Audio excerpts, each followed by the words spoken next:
Hi guys, how's everybody doing? I'm doing pretty good today. I have time to do a video. My husband's gone to play volleyball, so I'm free. I was off my diet today and he dragged me to eat some Indian food with him. He had to twist my arm.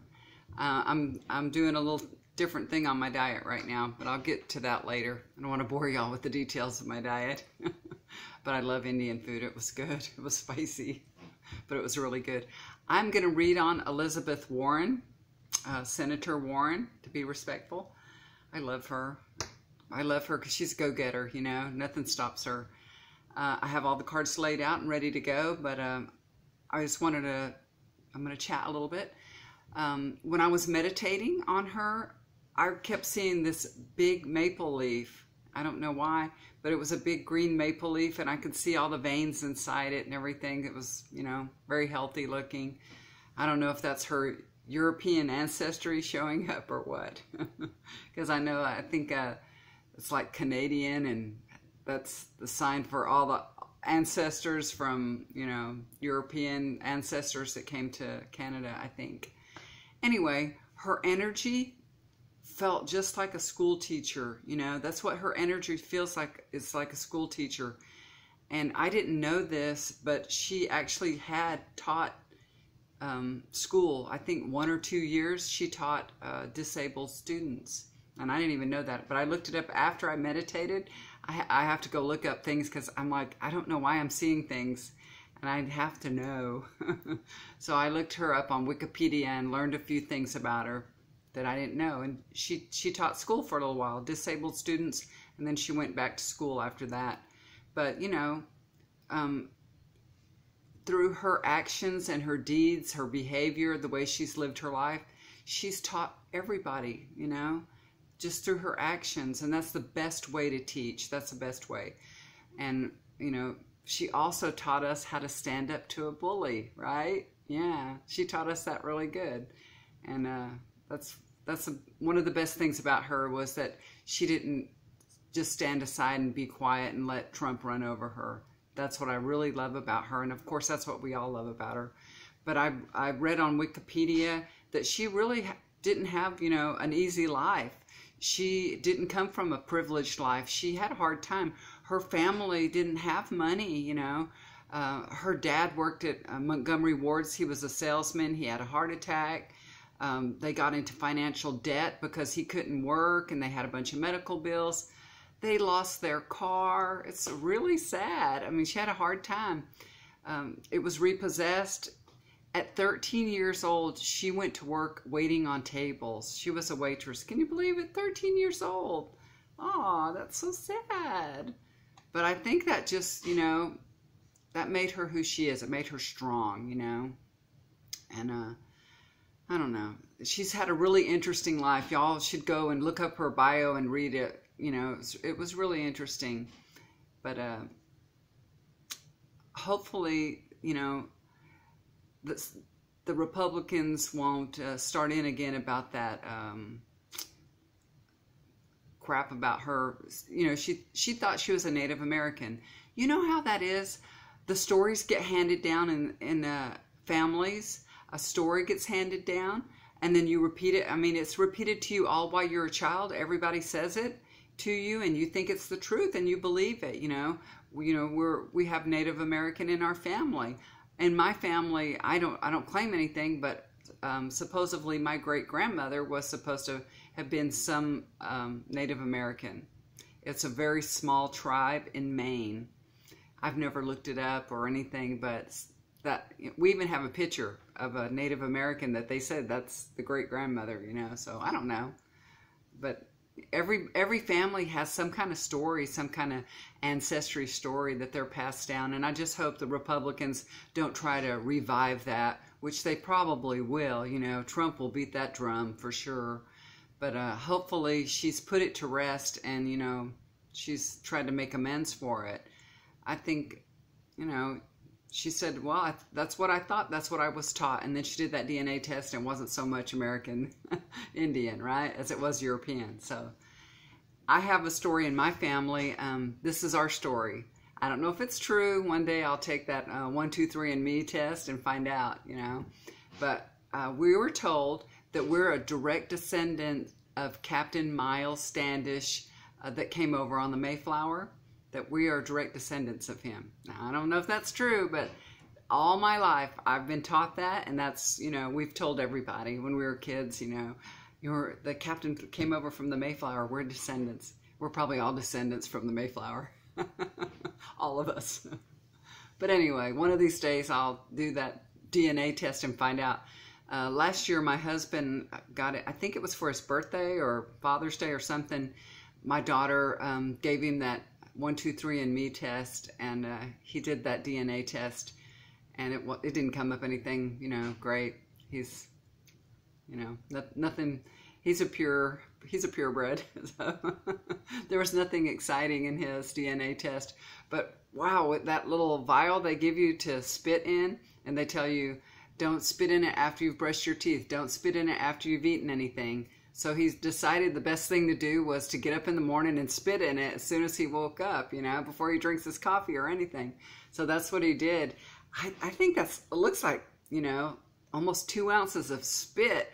He had to keep, he was like, my mouth is dry. I can't even fill this up. It was a lot of spit. Have you ever done that? I feel sorry for the technicians that work there. Here's the spit. I'm sure they have their nose covered. Not a good job to have, right? Having to test a bunch of spit. Ugh, gross. Anyway, all right, let me get to the reading now. Enough chit-chatting. So I'm first going to go, I'm going to do the Celtic Cross, the 10 cards. So I'm going to do a little bit longer reading on her than I've been doing lately. The first card that I come to is the bottom of the deck. This is the flavor of the reading. And she gets the Sun. So this is good. The sun is shining on her, blessing her with abundance. So that's very good. That's a good thing for this overall for this reading. That's a good blessing. And the first card that she gets is the Wheel of Fortune. Look at that. So, you know, the Wheel of Fortune is always in motion. It's just like the seasons, you know, like winter going to spring. It's always turning. And this usually shows up when it's turning for the better, for good fortune. So I think there's a good fortune coming for Senator Warren. Good fortunes are coming. That's what this means. She's having good fortune, so it's good. I'm glad to see that. So I think things are, right now, everything's going well. It's going good, and her fortune is changing for the better. So this card is directly across it. Her second card, this is the King of Cups. So she's got control over this, guys. I mean, she really has control. She knows what she's doing. She's well balanced. She can bring everybody together. She can handle any situation that the Republicans throw at her. She's really got this. So this is good. That's what I think this card says. So it's good. She can handle it. She is a strong woman. She really is. Overlooking the situation is the 10 of Cups. So this is a good card. Y'all know this card. People love her. That's what this card means. People love her. You see those, you know, stretching their arms out? She's getting a lot of support. People are very happy she's running for president. So it's looking really good for her, y'all. Looks good. And then the foundation of this situation, bottom here, she gets a Knight of Pentacles. I think this is about financial backing. I think, you know, like the Knight, she's a very calm, very patient person. She's got a lot of confidence, and I think this is going to help her, and there's going to be a lot of donors ready to secure her presidential run. That's what I think this card means, okay? So that's good. Everything's lining up for her really, really well. And then we have her past position. This is the King of Wands. Wands are fire energy because she's a firecracker. She really is. She has all that fire energy. She was born to lead. She's a natural problem solver. She has a vision. She sticks with it till it's implemented, you know, and it becomes a reality. She's done it over and over and over in her life. This has led her down the path that she's on now, running for president. So that's what this means. And then we have her future card. This is the Ace of Swords. Now, this is a new journey for her, a new opportunity. she's got the determination, the stamina, everything that's needed for this journey, okay? And she's going to face a lot of challenges. She's going to face a lot of challenges, and she's going to need your prayers and good thoughts, I think. So this isn't like she's going to make it card. This is, you know, this is the opportunity to go forward.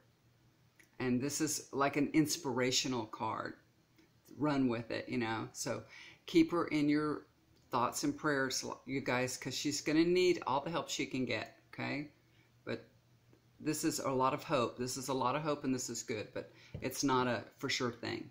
This card doesn't mean for sure she's going to win.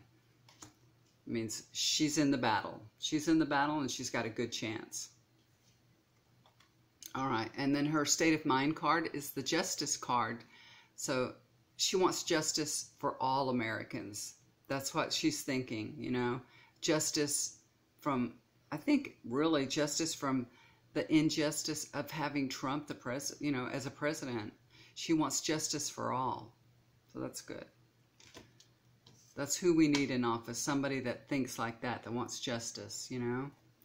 This is her 8th card. This is the 4 of Swords. This tells me it's going to be extremely challenging for her. It really is. But there's a lot of hope. Still, there's a lot of hope. She has lots of courage and strength. She's a really smart lady.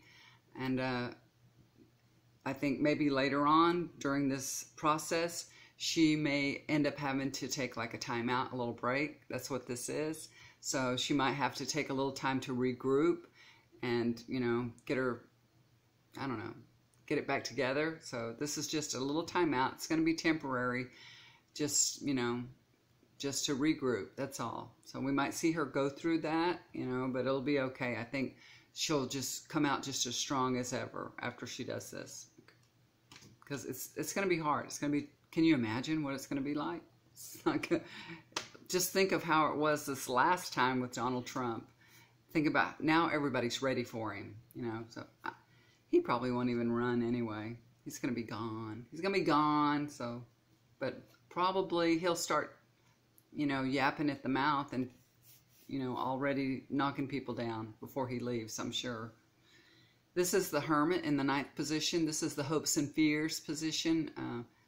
I think this means that she will lead the way in the race for presidency. I think that's what this card means. She's going to be the leader. She will lead the way.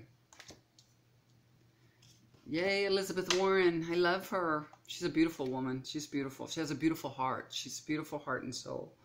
This is the outcome card. She's got the star. So lots of hope here. It looks very good for her. She's going to go through lots of challenges, of course. And like I said, you know how it's going to be going through these presidential races. But I think everything's going to come together for her. Everything's coming together. She's being blessed by the universe. And it looks like she just might be the front runner. It looks good. I'll do another reading on her later, you know, later on in the process and see how it's going. But it's looking really good. Looks like she may be out in the front. It looks good. Okay, guys, that's my reading on Elizabeth Warren. I hope you liked it. Thank you for watching my channel. Thank you, guys, all you guys, for the nice, sweet messages. Oh, and Sue Ellen, thank you about telling me to go read about that metabolic confusion. I'm going to take a week off from keto and eat some nutrients and complex carbohydrates like it suggested with no sugar. I'm still not going to do sugar, and then I'll go back on keto. So it just tells you, you know, your body needs some extra nutrients, and then it'll maybe start losing weight again. We'll see. We'll see if that works. So I'm going to take a week off. I'm not going to like overeat or anything like that. I'm just going to eat fruit and some maybe sweet potatoes and oatmeal, things like that, you know, complex carbohydrates. I had my first half a banana and half an apple. That's the first fruit that I've had since before Christmas. I hadn't had any fruit, so yeah. It was delicious. But I was tempted to put peanut butter on my banana because that's the way I like it. Yeah, that's how I am. My granddaughter, she was hugging me, my 15-year-old, she was hugging me at the Super Bowl party, and she goes, "Grandma, maybe your body just likes it the weight you're at. Maybe it just wants to stay right here." And I'm like, no kidding. It does. She's so sweet. I have the sweetest grandkids. I'm so lucky. Of course, everybody does. But mine are particularly sweet. All right, guys. We'll talk to you again soon. And thank you again for watching my videos. I really appreciate it. Thanks for all the messages. I love to read all of them. All of the nice ones, anyway. All right, guys. I'm going to run down and do the other ones. Day by day, I'm going to do everybody. Instead of doing everybody at once, I'm going to just do these separate. Because I like to do the whole full reading, and it feels a little bit better to get a better handle on what's going on with them. So I'm going to do the full reading, and I'll do probably that Julian Castro, that Pete Buttigieg, I think that's his name, and Marianne Wilson, and Tulsi Gabbard. I'll do all those day by day. So that's planned for the future, okay? Right now I got to go cook some dinner for my husband, or he'll be very sad when he gets home and he's hungry and nothing's here. So I'm going to go cook him something real quick. I'm going to cook I'm still doing a little bit kind of like keto because my daughter's on the diet. I'm doing that margarita keto chicken. Everybody can eat that. It's, you know, good for, and healthy for you. It's a chicken breast. So that's what I'm making. I'm going to make her cauliflower to go with it. And I think I'll eat that too. It's okay. It's good. All right. Do something kind for somebody. It'll always come back to you, okay? Thanks for listening. Bye for now. Love you guys.